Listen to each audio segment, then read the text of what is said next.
Okay, so I was asked a couple of days ago, what settings do I change? What defaults do I adjust in Cinema?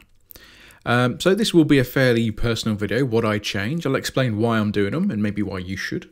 But yeah, let me show you what I change.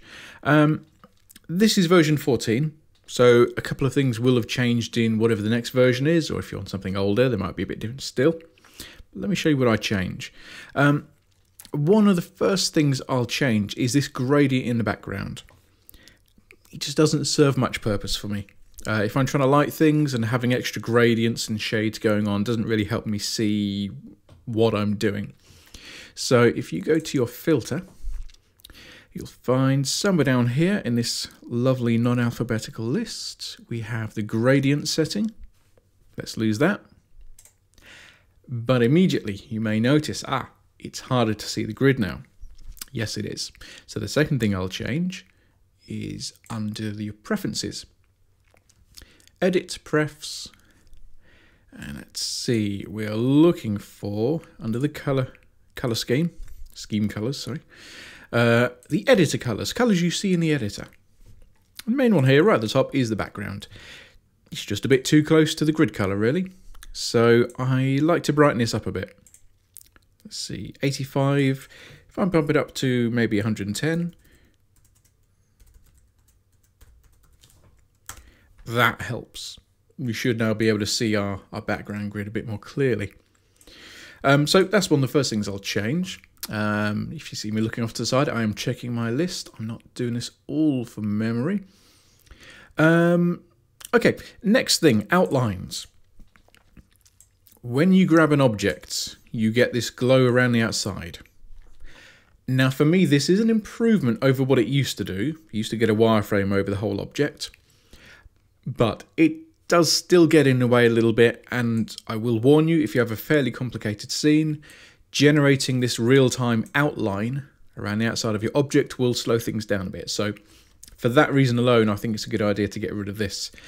You know, if you get rid of it, let's see, options, configure all. Make sure you do this one at the bottom, otherwise you just configure the 3D view and not the others.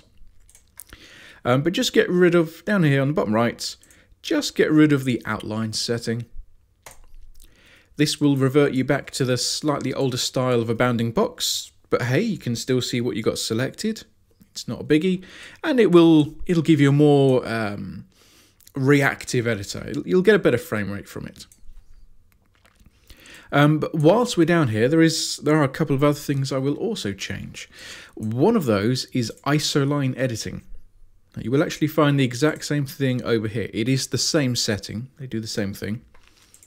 But it does this.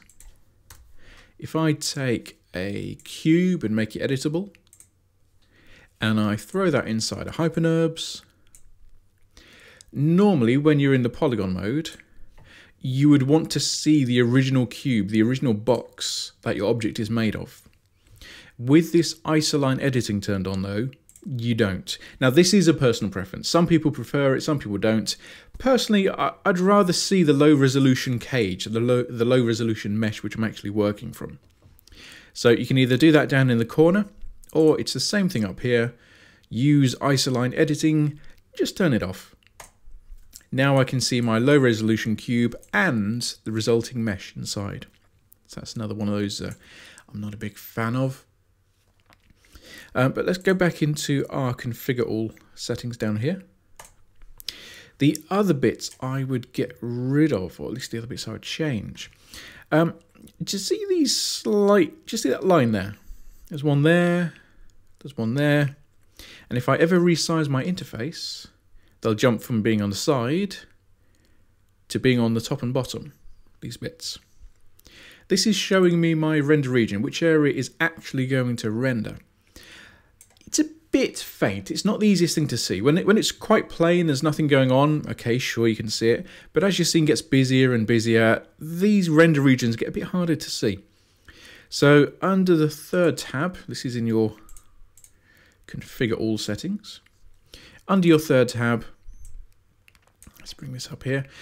We're looking at this is all known as the safe frames, render region, safe frame, title safe, action safe, all those. But the opacity is only 10%, so it's a little bit tricky to see them. I tend to bump this up to at least 25 or so. So it now looks like this. You can much more clearly see where the region is which will get rendered.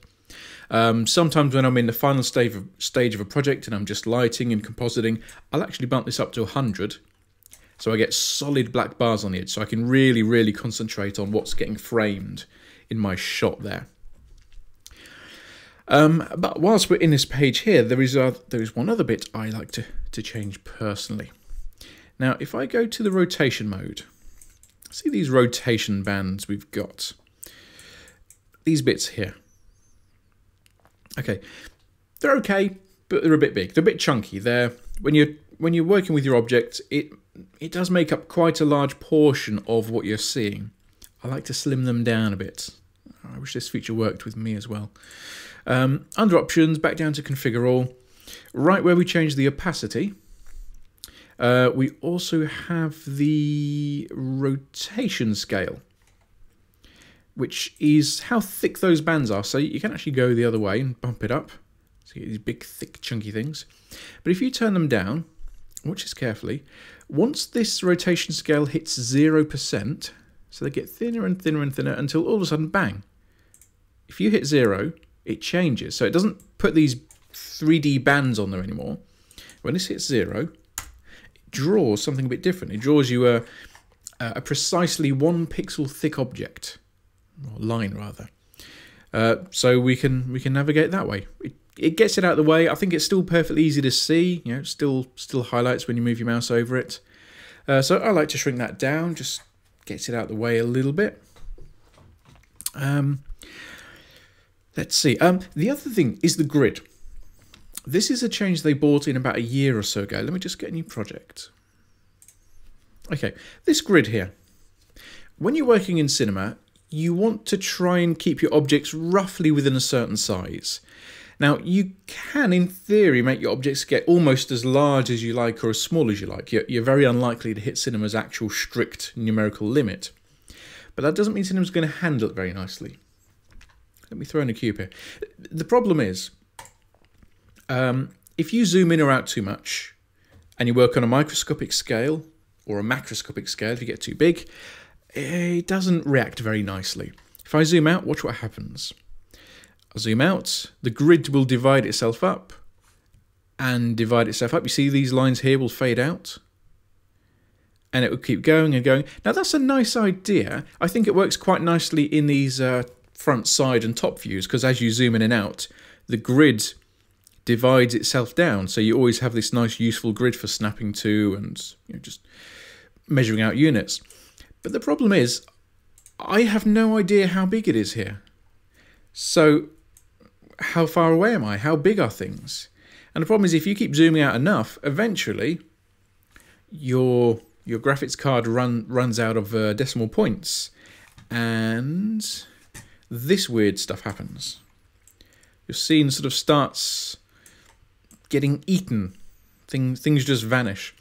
So it's a nice enough idea, but I don't really like it because I have no idea how big my project is. So the setting I'm going to suggest you change, let me just make another new project here. The setting is in the same place, configure all. And I believe it's on the 4th tab, yeah.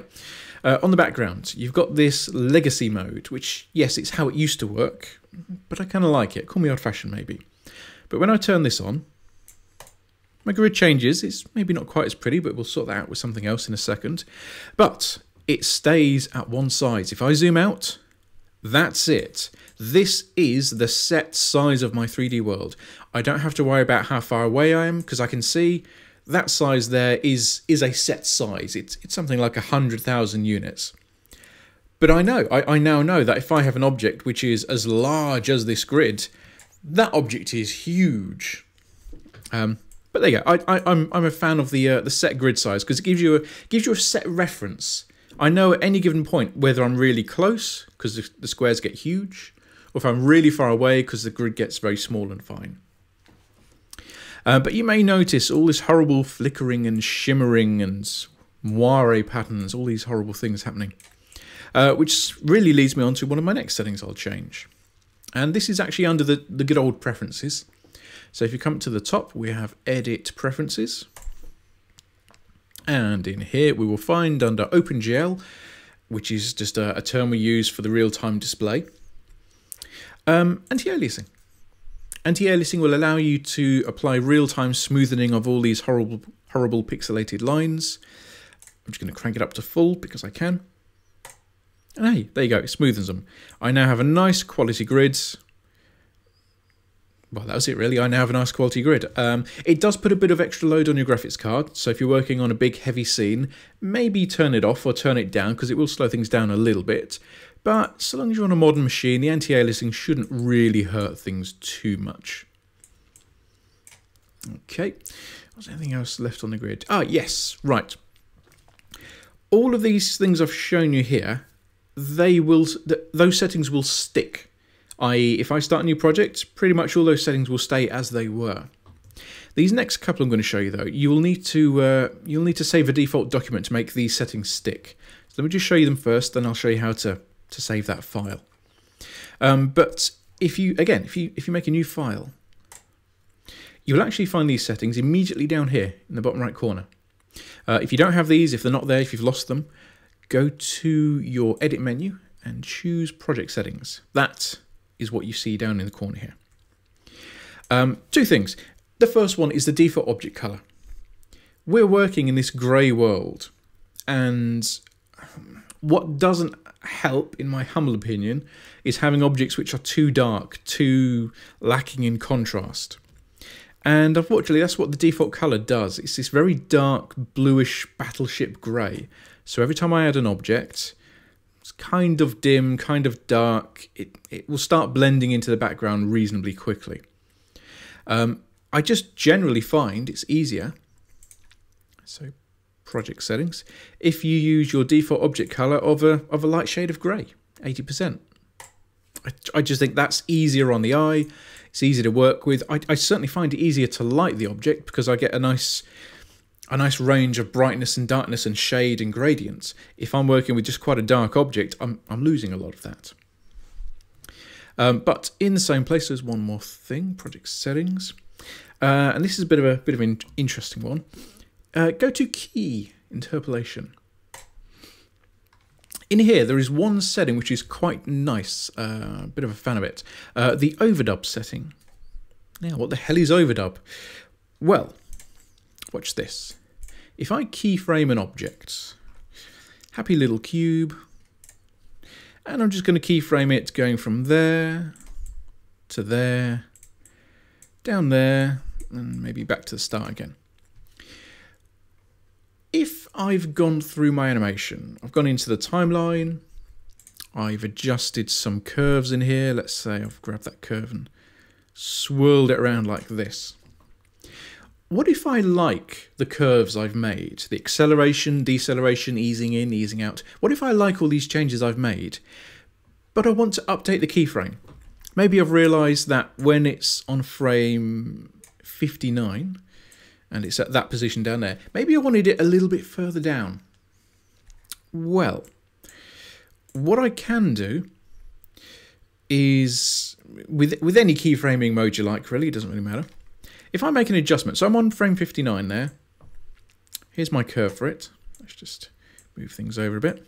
The problem is, if I leave automatic recording turned on and I move this object down here, as soon as I let go of my mouse and it updates the keyframe, I lose those curves. Cinema recreates a whole new set of default curves to try and make the motion nice and smooth, which on the one hand is useful, you will be using this, but other times not. Maybe I've really carefully aligned these curves exactly as I want them. What you can do is, in your project settings, turn on Overdub. Now when I make an adjustment, when I overwrite the keyframe, it keeps it. It keeps those curves. So if you're just looking to change the value, but not necessarily the interpolation of a keyframe, I find that, even right from the very start, leaving the overdub setting turned on can help me quite a bit whilst I'm animating. Otherwise, I will lose things I've spent time doing. Now, for these two settings, because these are not really preferences of the software, they're not really sort of the configuration of what I'm working on, These are actually project settings. These are saved per project. So if I make a new project, those settings are lost. If I open up a project I've worked on before, I'm back to my old defaults. What I will need to do is save out a new file. So to do this, make a new project, this is important, and change whatever you want to change. Turn on the overdub, change your default shade on your object, change whatever you need to change, and save this as new.c4d, N-E-W. And you will need to save this wherever you've installed Cinema. So, save as, applications, let's see, Maxon, and this is version 14, you didn't see that. Version 14, in here, save it as new.c4d. And that's it. Hit save. Now you will need to relaunch Cinema for this to really stick, otherwise it doesn't hold it too well. So save what you're doing, close it and relaunch Cinema. But from now on, every time I start a new project, all of these settings I've got down here will also appear. Yeah, that's it. That's what I change. That's what I adjust whenever I have a new version of Cinema. Maybe you like some of those things. If you've got a preference, if you've got something you really like as well, go add it down in the comments, share with us, tell us what amazing thing you found which makes your life easier.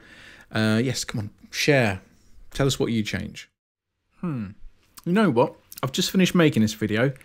I thought, no, wait, there's more. So, bonus footage time. Let's stop me editing me. Let's go back over to Cinema. Open up your preferences. Edit prefs. There's more.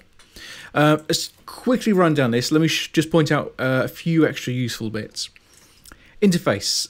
Scheme, light or dark, just choose whichever one gives you less of a headache.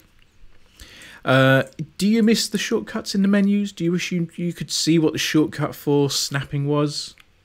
Me neither, but some people do. Turn on, show shortcuts in menu. Ooh, it doesn't have one. But look, other commands do. Shortcuts.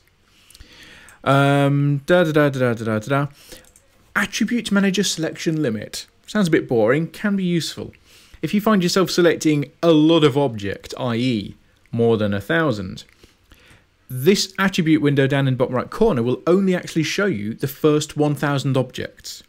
If you need to edit large numbers of objects, you may want to add another 0 to the end of this list. Otherwise, you'll only be changing the first 1,000 settings, and the others which you thought you were changing, you won't be. They will simply sit there doing nothing. Change that one.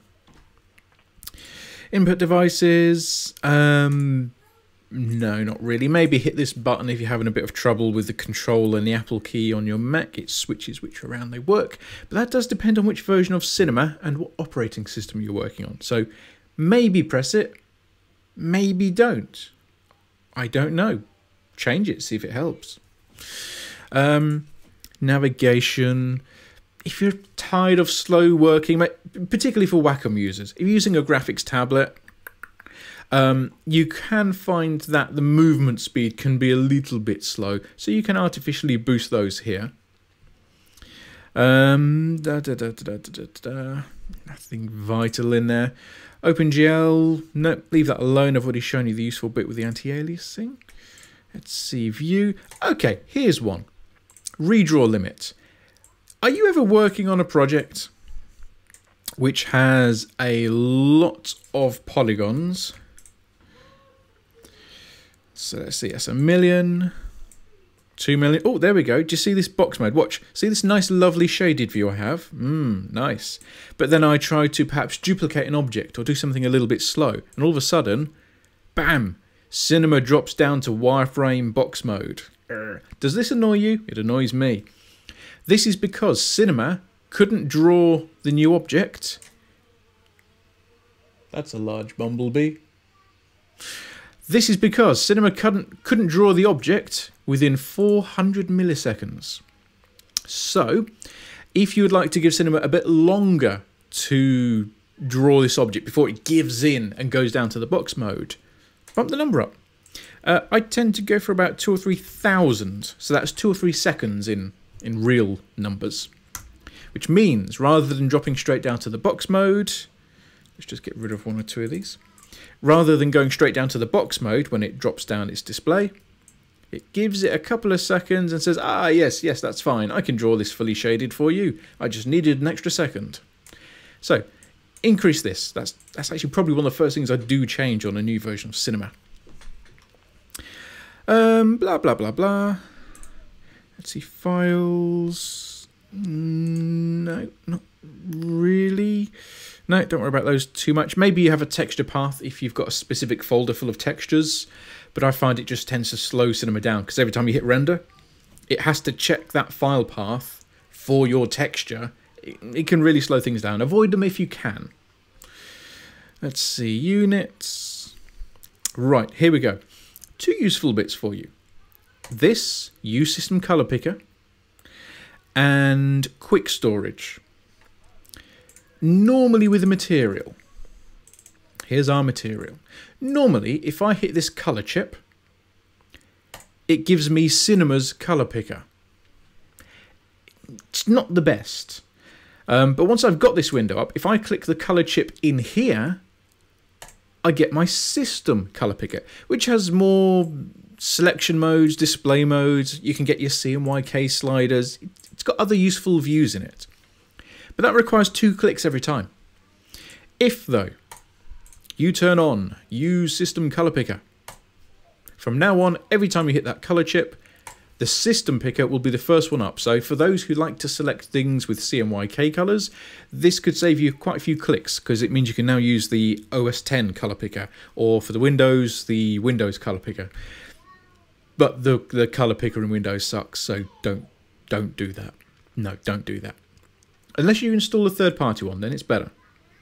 But the default one's not worth it. Okay, and just below that, let's get rid of this. We have quick storage. This is brilliant. I love this setting. Quick storage. On any new materials you make, any new project you start, you now get this. Ooh, quick storage. So when you've carefully chosen your shade of pink, purpley pink, you can drag and drop and store it. So when you're messing around with your luminance and you think, oh yes, I want it to be luminant with that color as well, just come down to your luminance and I can pick that exact precise color. Just saves you noting down RGB values. I find it's quite useful. Memory. If you've got a ton of RAM and you're not sure what to do with it, try bumping up your displacement to about 500 megs. It can potentially speed things up a little bit. And also possibly the picture viewer memory. This is how much memory your render window, this bad boy here, this is how much memory this window here will use to store its images. So if you've rendered 100 files, after you've filled up a certain amount of memory, Cinema will start throwing away files if you haven't saved them. So if you want faster, smoother playback, you want to play back larger sequences from sort of Cinema's RAM player, if you like, bump this up. I've got 16 gigs, so you know what? I'm perfectly happy using 5 gigs of RAM for my RAM player. My projects aren't exceeding 10 gigs, so I'm safe in that regard. But hey, use a value you're happy with. Just keep an eye on it because it can soak up memory quite quickly. Let's see, render. You know what? If you're doing something in the background and you're going to leave Cinema rendering for a long time, you might find it slightly beneficial to come to your render settings and force it down in how many render threads it uses. So if you're on a 4-core machine, for example, you might want to set your custom number of render threads up to 3. This way, you're going to leave one processor core completely free for your web browsing, for your video encoding, whatever it is you need to do in the background. You shouldn't have to. I do find this is a more useful setting for when I'm using Cinema on a Windows machine. Windows, when you really push the processor, it's not as smooth and as nice as it can be on the Mac side. This isn't a Mac versus Windows thing, but I find on a Windows machine I have to either lower Cinema's priority in the task manager or lower the number of threads to keep a processor free. Otherwise, even just browsing a website can really, really slow down. But this will go for both Mac and PC. But yeah, it can help leave your machine a bit free if you need to get something else done on a big render. Okay, that's it. I'm definitely done this time. There won't be another bonus thing at the end, so don't wait till the end of the credits. There's no more. Maybe.